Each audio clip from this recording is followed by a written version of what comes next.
Well, hi, everybody. Here's a video to go over this Sunday's lesson, which is November 19th.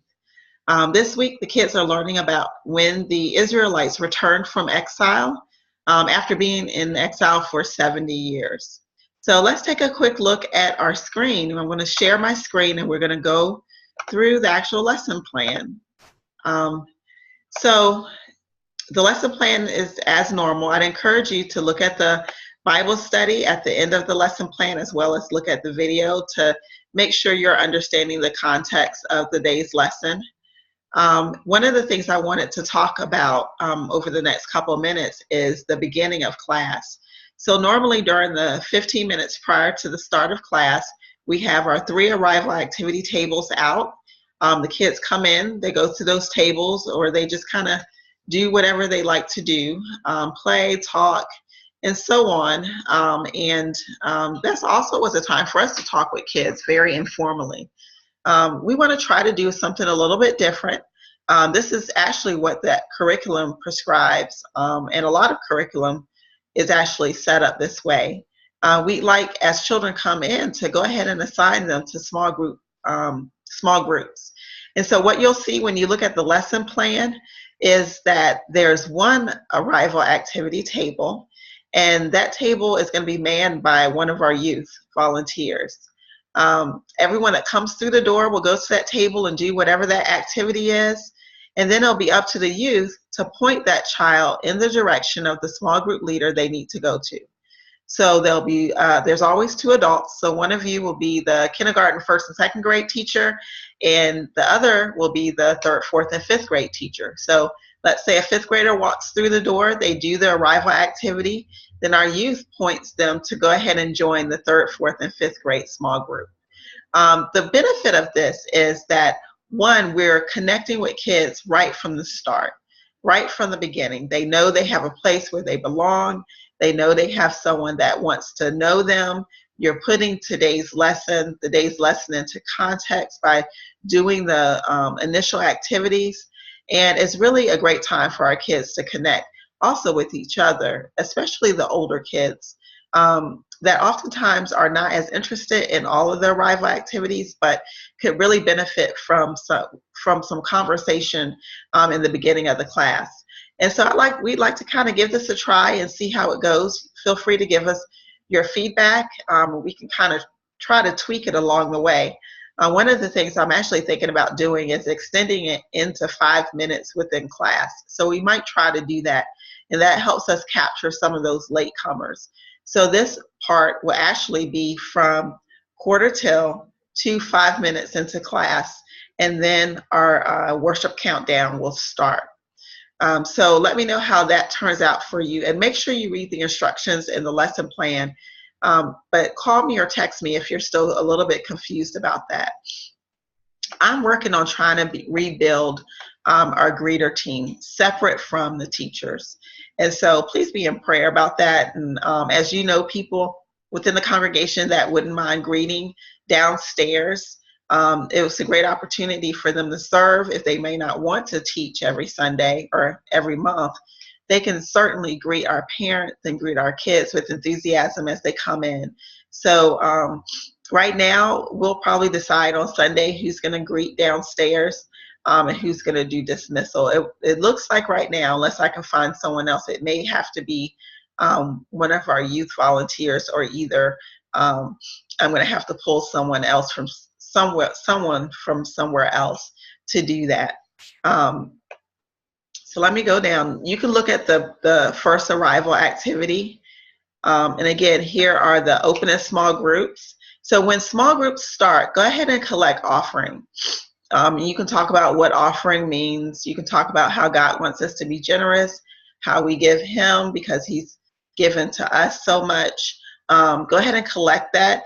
And our youth volunteer, when service has started, go ahead and get the offering buckets. There's 2 pink offering buckets, so it's 1 for each small group.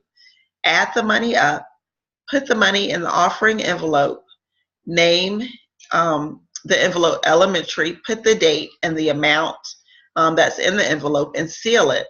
And you can either put it on the very back table or put it on that cart, the I'm sorry, the bookshelf or the shelf, I'm sorry, in the back that has the supplies. And when our usher team member comes to collect it, you can show them where the offering is. So that's going to be the youth's responsibility to collect the offerings, probably during worship time. So our small group leaders for the beginning of class look at the different arrival activities. I mean, if you're working with the younger group, you might want to focus on one more than the other. Same thing with the older group. You'll always have your arrival activity sheets, which are the sheets that we normally did at the beginning of small group. When we did only one small group. So we talked last week during Kidmin check-in about those sheets. I really think they're a good resource, and they're something that we need to make sure we're encouraging the kids to take home.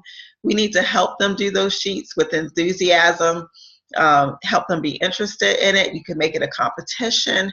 There's so many things that you could do to bring life to those sheets. But when you welcome the kids, welcome them, have them talk to them right away. This first activity is a way for you to get them speaking and you speaking to them. Then you go on to the activity pages.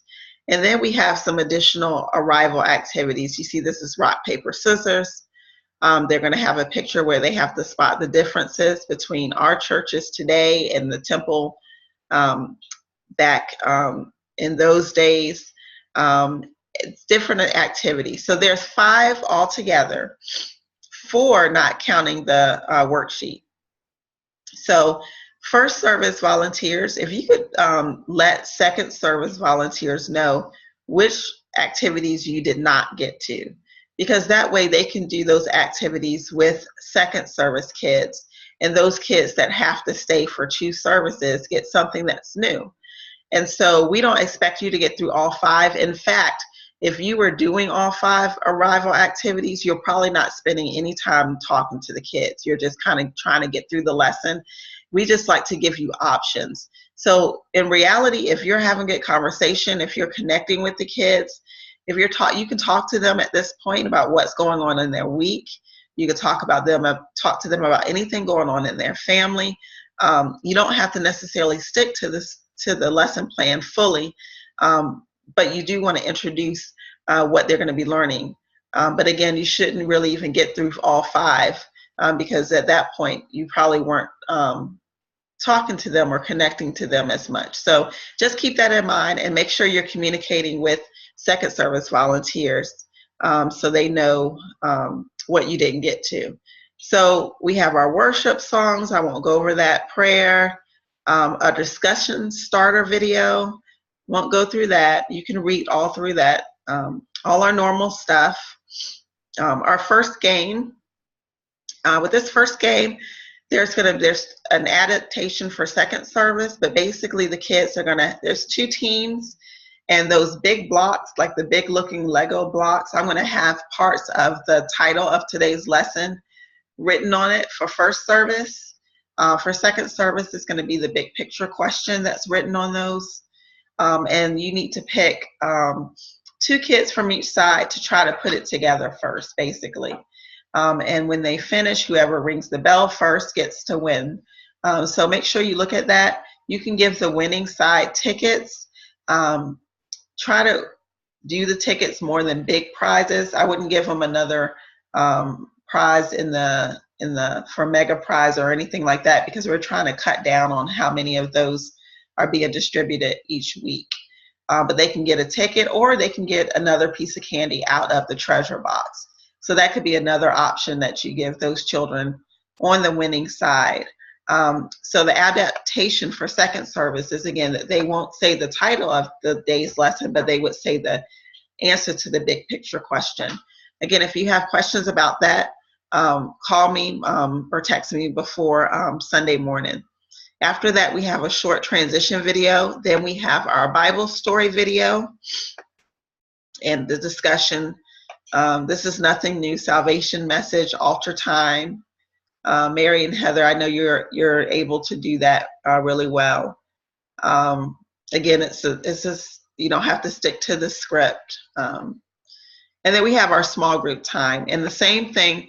I'm going to say that I said before with the beginning small group times, whatever you don't get to, let second service know, because they'll do what you weren't able to do first service. So our children get the same experience. So go through that. Let me know if you have questions.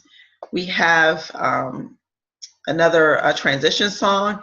And then the last thing is the large group game, which is a hula hoop pass that we're using for Bible review. And basically, we'll have on the PowerPoint slide, first we'll show the kids how to do it. And there's a video that we'll show, so they actually see other people doing what they're going to do. You're going to have to probably put some of the chairs away.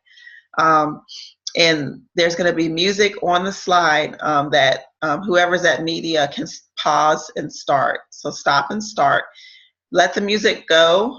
Let them pass the hula hoop. As you'll see in the YouTube video, when it stops, whoever the hula hoop is on will answer a question. So you can look at those. I said to put some silly questions in the middle of it just to add some fun. Remember, that's this month's core value is we bring the fun. Make sure you're present in the fun. So even though this is the end of service and you might be a little bit tired, make sure you're actively still engaging in this game, because it can be a lot of fun for the children. So mega prize, dismissal, and then we're all done. So one of the things I wanted to talk about was making sure that our second service volunteers, when they come, everything is set back up for them as if they were coming in new in the morning. I understand that the children that are staying are going to have to, at a certain point, get reassigned back into a small group in the beginning.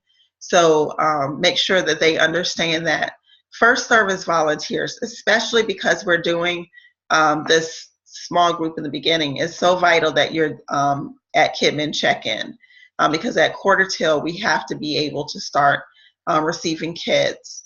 Also, I'm going back and forth between first and second service volunteers. If you could write on the board where we do the attendance, any repeat children, so the number of repeat children, we're trying so hard to capture this. Every week I get asked how many kids that we have stay over in elementary or preschool, and I have not been able to really give them accurate numbers. So if you could write, I'm going to change the dry erase board with our attendance to say, for second service, it'll say adults, youth, children, and then repeats. And you know what repeats would be, those children that have already been there for first service. That helps us to, one, know who they are, how many we have.